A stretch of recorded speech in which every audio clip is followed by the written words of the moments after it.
코로나가 창궐한 지 1년이 훨씬 지났습니다. 작년 이맘때쯤, 그러니까 코로나가 이제 시작된 다음에 한 3, 4개월 지난 다음에 가을이나 연말쯤이면 코로나가 종식되지 않을까 이런 이제 기대를 하면서 언제 예전으로 과거의 일상으로 돌아갈 수 있을까 이런 생각을 했던 것이 기억이 납니다. 그런데 코로나에 대해서 상당히 재난이다, 그리고 위기다, 이런 생각만 들었는데 최근에 와서는 이런 생각을 하게 되는 것 같습니다. 코로나 때문에 정말 아무리 강의를 듣고 아무리 좋은 책을 읽고 아무리 선각자들이 얘기하고 설교를 들어도 변하지 않을 것 같았는데 제 생각에 변화가 필요하구나, 이것들을 이제 생각하게 되었다는 것이죠. 아마 이 코로나가 없었다면 굉장히 저는 그렇지 않다고 생각하겠지만 타성에 젖어서 살았을 텐데 아마 이것 때문에 변화에 대한 그런 필요성을 제가 자각하게 된 것이 얼마나 감사한지 모르겠습니다. 그러나 감사만 있는 건 아니고 사실은 두려움이 더 큽니다. 어떻게 이 코로나 이후에 세상을 제가 목회자로서, 신학자로서 헤쳐나갈 수 있을 것인가.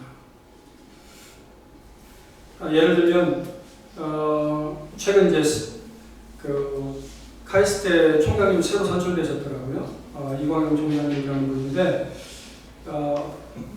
여러분들도 보셨을지 모르겠습니다. 방송에 출연해가지고 이분이 지금 이 변화된 시대를 살아가기 위해서는 전 국민이 코딩을 배워야 됩니다.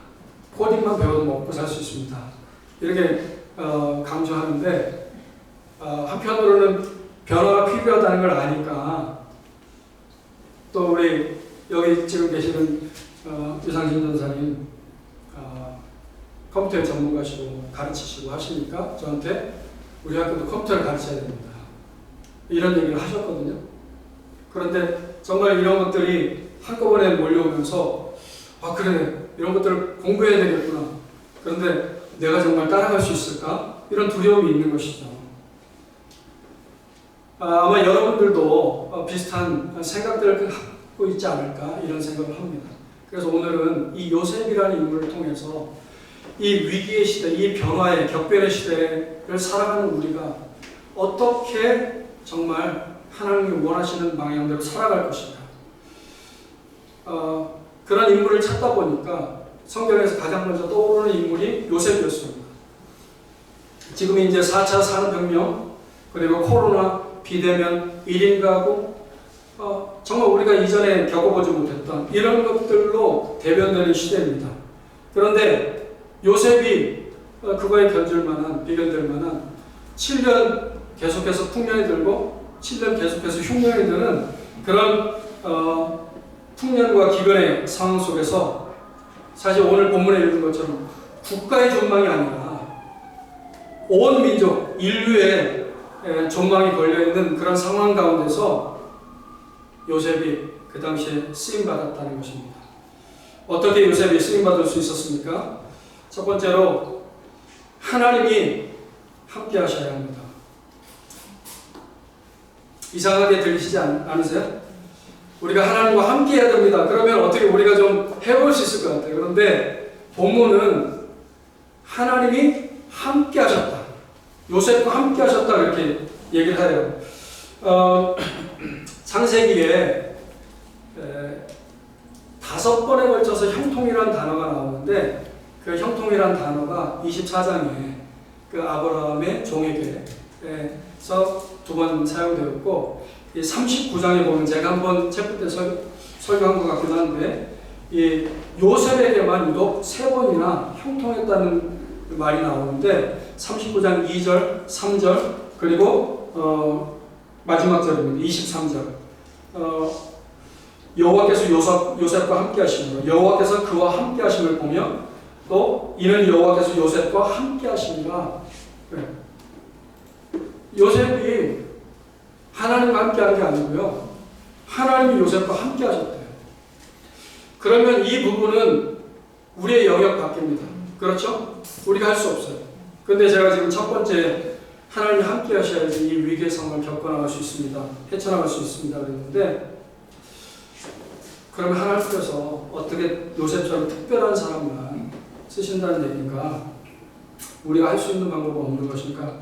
자세히 보니까 39장 3절 한번 보시면 제가 읽어드리겠습니다. 39장 3절에 두 번째 이제 형통에 대해서 쓰이는 부분인데요. 그 주인 보디발이죠. 여호와께서 요셉과 함께 하심을 보며 또 여호와께서 그의 범사에 형통케 하심을 보았더라.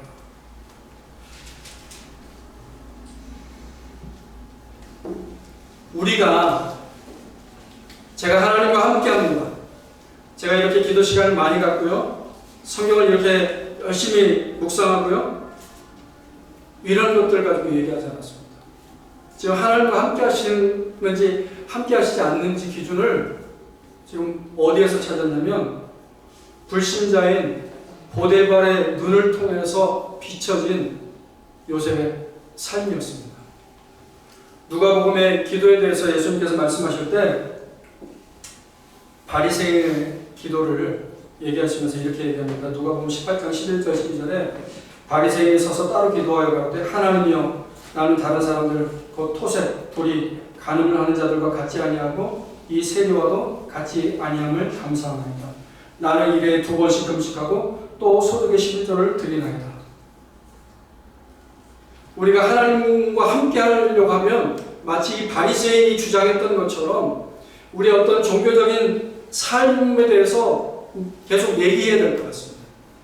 그런데 지금 요셉을 하나님께서 형통하게 하셨다고 하셨는데 그때 그 하나님의 함께 하심을 다른 사람들이 볼 수 있었던 거예요.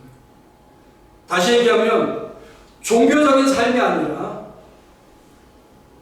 우리의 날것, 그 신앙, 그것이 어떠한가, 그것이 중요하다는 말입니다.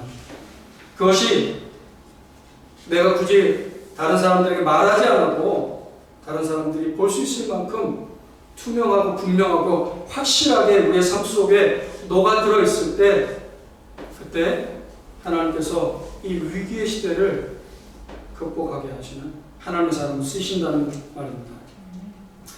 두 번째 위기의 시대를 극복하려는 요셉은 일하는 사람이었습니다. 41장 46절에 요셉이 총리가 되자마자 한 일이 뭐죠? 애굽의 온 땅을 순찰하는 일이었습니다. 사실 노예로 살다가 감옥에 갇혀있다가 전국을 관할해야 된다고 생각하면 이게 너무 당연해 보일 수도 있는데 우리가 요즘 정치에 많은 관심을 갖게 됐죠. 정치가의 입장에서 보게 되면 사실 요셉의 이 행동은 그렇게 지혜로운 행동이 아닙니다. 왜냐하면 지금 요셉은 어떤 지지 기반이 전혀 없는 상황에서 바로 왕의 선택으로 총리가 되었습니다. 그렇다고 하면 권력의 핵심에 가까이 있어야지 이 권력을 유지할 수 있는 거죠. 그리고 힘이 있어야지 또 선한 일도 할 수 있다고 생각할 수 있었겠죠. 다니엘을 한번 생각해 보십시오. 다니엘과 세 친구가 이방인으로서 높은 고위직에 올라갔고 총리가 되었는데 얼마나 많은 정치적인 모함과 공격들이 있었습니까? 그런 것들을 생각한다면 요셉은 이 바로 곁을 떠날 수 없었겠죠. 그런데 요셉은 일하는 사람이었습니다. 그래서 일이 주어지자마자 바로 전국을 돌아다니는 순찰하는 일을 시작했습니다. 그런데 이것은 그때 어느 날 갑자기 되어진 일은 아니고 사실 요셉을 아는 우리는 잘 알고 있습니다. 요셉이 노예로 팔려오자마자 주인의 눈에 들 만큼 열심히 일했기 때문에 가정의 모든 집안일을 담당하는 집사가 될 수 있었고 또 심지어는 감옥에 들어가서도 간수장에게 눈에 띄어서 모든 일을 위임했다고 성경은 기록하고 있습니다. 일하는 사람, 요즘 주 5일제가 되면서 과거와 이제 좀 달라진 게 있다면, 과거에는 우리가 경제성장 시대였기 때문에 열심히 일하는 것이 참 좋은 미덕이었지만, 지금은 적게 일하고 그리고 많이 벌고 그리고 여가를 충분히 즐기는 것, 이것이 저와 여러분의 소망이기도 합니다. 그런데 요셉은 적어도 성경에 나타난 모습을 보게 되면 그렇지 않았다는 것이죠. 특히 요셉이 어떻게 목축업에 잔뼈가 굵었던 사람인데 농경사회인 이 애굽에서 총리가 될 수 있었을까? 그것은 그만큼 요셉이 애굽에 잡혀온 이후에 이 농경 문화에 익숙해지기 위해서 성실하게 일했다는 것을 우리가 유추해 볼 수 있습니다. 그래서 그가 대책을 내놓지 않습니까? 기근이 7년 동안 연이어서 들 겁니다. 그런데 거기까지는 하나님 지혜를 주셨으니까 얘기할 수 있을 것 같아요. 그런데 참 대단하다고 느끼는 건 어떻게 5분의 1을 차곡차곡 모아서 이것을 저장해야 된다고 얘기할 수 있었을까? 20%라는 얘기잖아요. 30%도 아니고 10%도 아니고 어떻게 20%를 얘기할 수 있어요? 이건 현장에서 익힌 그런 경험으로 체득한 지식이 아니면 불가능했다고 생각합니다. 우리에게 일이 주어질 때 감사가 있으면 좋겠습니다. 세 번째, 위기에 쓰임받은 요셉은 고난을 해석하는 사람이었습니다. 다른 말로 하면 정서적으로 안정되고 공감할 줄 아는 사람이었습니다. 요셉은 원망했어도 여러 번 했을 것 같아요. 일을 갈았어도 여러 번 갈았을 것 같은데 원망하거나 일을 가는 모습을 볼 수가 없습니다. 오히려 원망으로 해결하지 않고 하나님의 뜻 안에서 해결하는 것을 보게 됩니다. 오늘 본문 51절에 보시게 되면 그 총리가 된 다음에 아들을 낳았잖아요. 그죠? 아들을 낳았는데 그 아들 이름이 므낫세입니다. 므낫세. 그런데 므낫세의 뜻이 뭡니까? 나로 나의 모든 고난과 나의 아비의 온 집을 잊어버리게 하셨다. 사실 우리가 빌려준 돈은 잘 생각나는데 빌린 돈은 잘 생각 안 나요. 그런데 지금 요셉은 자기의 일생을 잃어버렸습니다. 사실은 죽을 고비를 넘겼잖아요. 하나님의 은혜로 살았지만 그런데 또 와서도 모함을 당해서 감옥에 갇혔죠.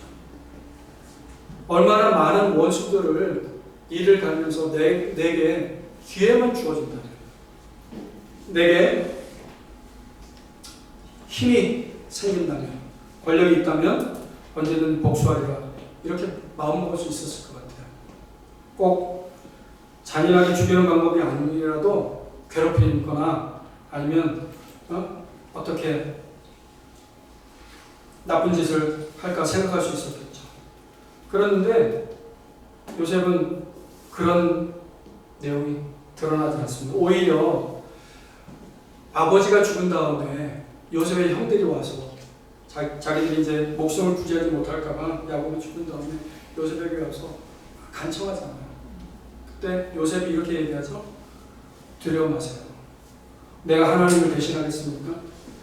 당신들은 나를 해하려 하였으나 하나님은 그것을 선으로 바꾸사 오늘과 같이 만민의 생명을 구원하게 하시려 하셨습니다. 두려워 마십시오. 내가 당신들과 당신들의 자녀들을 기르겠습니다. 형님들의 자녀들을 제가 책임지겠습니다. 걱정하지 마세요. 이렇게 얘기할 수 있었다는 겁니다. 우리 주변에 정말 고난받는 사람이 정말 많이 있습니다. 그런데 우리가 내가 받은 고난, 내가 당면한 문제에 몰입되어 있기 때문에 마치 마리 경주마들이 눈 옆에 가리개를 하고 있는 것처럼 내 자신에 함몰되어 있기 때문에 다른 사람들의 사정이나 환경이나 문제들에 대해서는 잘 보이지 않습니다. 그리고 들어도 들리지 않습니다. 그래서 공감하지 못합니다. 그런데 요셉은 자신의 고난을 해석할 줄 알았고 그리고 공감할 줄 알았습니다. 저와 여러분이 성도들을 만날 때, 이웃을 만날 때 이런 사람들이 되길 원합니다. 내 상처에 함몰되어 있는 사람이 아니라 그것을 극복해서 오히려 그것을 통해서 다른 사람의 상처와 아픔과 문제를 더 뚜렷하게 보고 다가갈 수 있는 그런 사람들이 되시길 바랍니다. 마지막으로 요셉은 언어에 익숙한 사람이었습니다. 요셉이 언어를 배웠다는 얘기가 성경에 나타나지 않죠? 그래서 보면 요셉이 당연히 오자마자 그렇게 중요한 직책들을 맡아서 일하고 그랬으니까 언어를 하지 않았을까. 그런데 여러분 기억하시죠? 형들이 와서 요셉을 알아보지 못한 이유 중에 하나가 요셉이 통역을 세웠기 때문이에요. 네, 그 얘기는 언어가 달랐다는 얘기예요. 네. 제가 참 유학 갔다 와서 감사한 것 중에 하나가 매번 얘기해도 새롭지 않은 것이 저에게는 영어를 하게 됐다는 거죠. 그래서 제가 적어도 영어 된 자료들을 볼 수 있게 됐다는 거예요. 그게 너무 감사해요. 엊그제 유튜브를 우연히 보다 보니까 김미경 씨 아시죠? 네. 논문 표절 이슈 때문에 아마 김미경 쇼에서 하차했던 걸로 기억하는데 그분이 미국의 유수한 대학 유니버시티 오브 펜실베니아 유펜에 가서 한 800명 정도 모여있는 강의에 초대를 받아서 가서 이분이 한참 동안 얘기를 하더라고요. 전달이 아주 잘 되는 것 같아요. 전달이 아주 잘 되고 그리고 학생들의 감동을 받은 것 같습니다. 그래서 끝나고 나서 이 김혜영 씨와 함께 막 사진을 찍는 장면. 그런데 제가 놀란 거는 이분이 자기가 영어를 공부한 지 이제 좀 과장이 있겠지만 2년밖에 안 됐대요. 2년밖에 안 됐는데 그렇게 많은 사람 앞에서 말을 할 수 있는, 우리는 언어를 배워야 됩니다. 근데 저는 영어나 외국어만을 얘기하는 게 아니고요. 이렇게 우리가 나이가 들었더라도 언어에 대해서 관심을 가져야 되는데 단지 외국어뿐만이 아니라 우리는 이 시대를 살아가면서 문화를 이해할 줄 알아야 돼요. 지금 같은 땅을 밟고 있는 이 서울에 젊은이들의 언어를 우리가 잘 이해하지 못할 수 있어요. 얼마 전에 강의실에서 우리 친절한 김진영 전사님이 저에게 언어를 가르쳐 주었습니다. 이응지읒. 이응지읒이 뭔지 아시죠? 네, 이응지읒. 인정이라는 거예요, 인정. 이건 단순한 거지만 지금 우리와 다른 문화, 우리는 그냥 교회 안에 쌓여있고 신학교 안에 쌓여있고 그런 사람들과만 교제하면서 다루는 그런 문화 밖에 있는 사람들과 교제하려고 해요. 그리고 심지어는 우리 가정에 있지만 우리 자녀들이라든지 아니면 우리 부모님들이라든지 세대가 다른 그런 세대와 우리가 대화하려고 할 때 그들의 문화를 이해하고 그들의 문화에 맞는 언어로 다가가야 된다는 거죠. 한 3년 전에 팀켈러 목사님이 한국에 오셔가지고 강의를 했는데 포스트 모더니즘 시대에 어떻게 설교할 것인가. 그때 첫 번째로 얘기되는 것이 뭐냐면 언어라는 거예요. 그래서 우리는 지금 이 시대에 맞는 문화를 이해하려고 노력해야 되고 그 문화에 맞는 언어를 우리가 구사할 수 있어야 됩니다. 그래서 외국어 그리고 문화 언어를 제가 말씀드렸는데 아까 제가 서두에 말씀드렸던 4차 산업혁명이라든지 아니면 비대면 온라인 뭐 이런 거 기술 언어에 대해서 우리가 알아야 됩니다. 코딩을 강조한 총장님이 계시다고 말씀드렸는데 이번 주 주말에 제가 속한 참여하는 학회에서 학회 12편의 논문이 발표되는데 그 중에 한 편이 총신대 기독교 교육을 강의하시는 교수님이 어떻게 앞으로 교육해야 하는가 변화의 방향에 대해서 얘기하는데 제가 굉장한 충격을 받았습니다. 가상현실, AI, 빅데이터 이런 것들을 다 이용해야 된다는 거예요. 5가지를 얘기하는데 제가 지금 2가지는 기억나지 않는데 사실 생각해보면 제가 아까 서두에 얘기했던 것처럼 저도 뭐 기계에 그렇게 밝은 사람이 아니어서 굉장한 두려움을 가지고 있었는데 지금 저희 부친께서 80이 넘으셨는데 줌도 하고 듀오도 하세요. 전 듀오는 안 하거든요. 그러니까 우리가 지금 앞으로 세계가 계속 변화되어 갈 텐데 만약에 우리가 과거의 고정관념에 쌓였게 되면 우리의 신앙은 잃어버리지 말아야 되겠지만 우리가 모든 형태까지도 그냥 전통적인 과거의 방법을 고집한다고 하게 되면 우리는 영영 세상으로부터 개토화돼서 계속 쪼그라들게 될 것입니다. 그래서 저와 여러분이 이러한 부분에 관심을 갖고 공부해야 됩니다. 제가 대학교 졸업할 때 논문을 뭐에 대해서 썼냐면 우루과이 라운드에 대해서 썼어요. 제가 경제학을 공부했는데 그 당시에 이제 우루과이 라운드가 이슈였거든요. 그 당시 핵심은 뭐냐면 우루과이 라운드를 하게 되면 쌀 시장이 개방돼서 우리나라 다 죽습니다. 이런 거였어요. 근데 지나고 보니까 물론 농가에 큰 어려움이 있었지만 오히려 산업이 재편되고 우리나라가 발전했습니다. 그 이후에 FTA 들어보셨죠? 자유무역협정.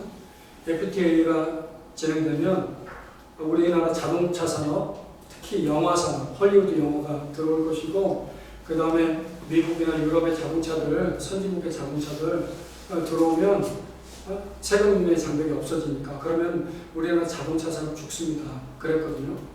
그랬는데 우리나라 자동차가 세계적으로 위상을 높이면서 오히려 잘 팔리고 있고 영화 산업 그렇게 우려했었는데 오히려 올해와 작년 연이어서 오스카상을 타는 그런 쾌거를 이루고 있습니다. 그냥 되는 것은 아니죠. 그런데 우리가 두려워한다고 피하려고 한다고 위기의식만 가진다고 피할 수 있는 것은 아닙니다. 그렇다면 우리가 이 위기 상황 가운데서 요셉을 사용하신 하나님, 그 동일하신 하나님 우리의 하나님이신데 그 하나님을 믿고 그 하나님을 의지하고 지혜를 구하는 가운데 하나님이 요셉과 어떻게 함께 하십니까? 이것을 우리가 보며 우리가 배워야 될 줄로 믿습니다. 그래서 저와 여러분이 이 위기를 지나면서 요셉이 크게 쓰임받았던 것처럼 우리가 하나님 앞에 하나님 나라를 위하여 교회를 위하여 잃어버린 영혼을 위하여 쓰임받게 되는 그런 하나님의 사람들이 다 되시기를 예수님의 이름으로 축원합니다. 기도하겠습니다.